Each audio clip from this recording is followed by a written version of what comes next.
Kami mempersembahkan renungan santapan rohani, terjemahan dari renungan Our Daily Bread.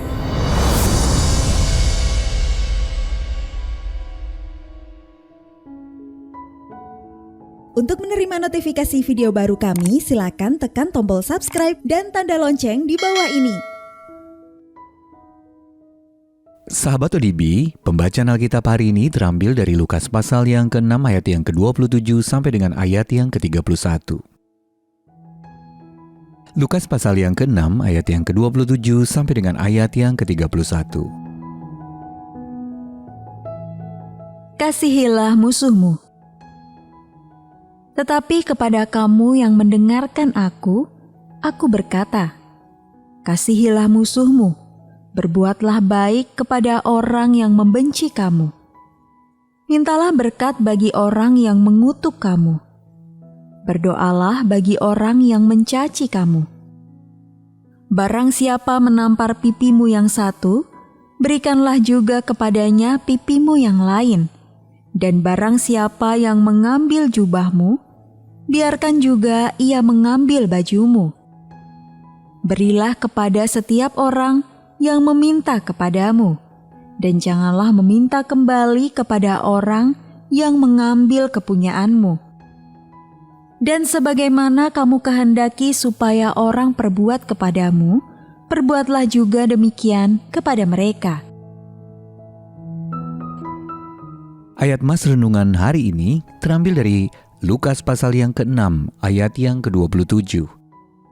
Kasihilah musuhmu. Renungan hari ini berjudul dari kebencian menuju kasih, ditulis oleh Patricia Rayburn. Sahabat ODB, jabat tangan itu mengandung sejuta makna.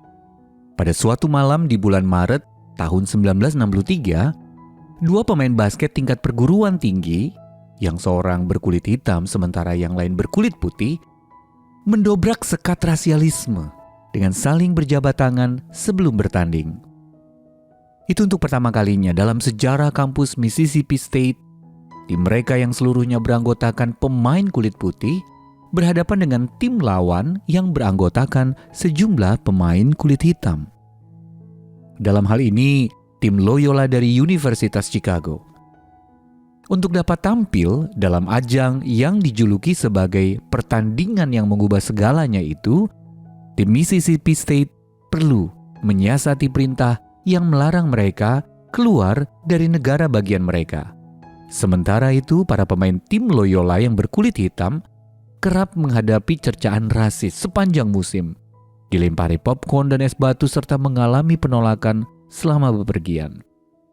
Meski demikian, para pemain muda itu tetap melanjutkan pertandingan. Tim Loyola Ramblers berhasil mengalahkan Mississippi State Bulldogs dengan skor 61-51. Bahkan kemudian menjuarai turnamen nasional tersebut. Namun apa yang sesungguhnya dipuji pada pertandingan malam itu? Langkah perubahan dari kebencian menuju kasih. Itulah yang Yesus ajarkan sebagaimana yang dia katakan di dalam Lukas pasal yang ke-6 ayat yang ke-27. Kasihilah musuhmu, berbuatlah baik kepada orang yang membenci kamu. Perintah Allah adalah konsep yang mengubahkan hidup. Untuk mengasihi musuh-musuh kita seperti Kristus ajarkan, kita harus menjalankan perubahan mendasar yang dimandatkannya. Rasul Paulus menulis, jadi siapa yang ada di dalam Kristus, ia adalah ciptaan yang baru, yang lama sudah berlalu, sesungguhnya yang baru sudah datang.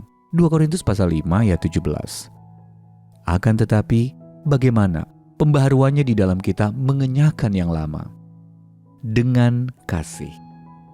Hanya dengan itu kita dapat melihat Dia hadir dalam diri sesama kita. Sahabat ODB, hal apa yang membuat Anda cenderung memandang orang lain sebagai musuh? Perubahan apa yang terjadi ketika Anda melawan kebencian dengan kasih Yesus? Mari kita berdoa. Tolonglah aku, ya Allah yang Maha Kasih, untuk memandang orang lain bukan sebagai musuh, melainkan sebagai umat-Mu yang mulia, yang patut kukasihi seperti Tuhan Yesus mengasihi mereka. Amin.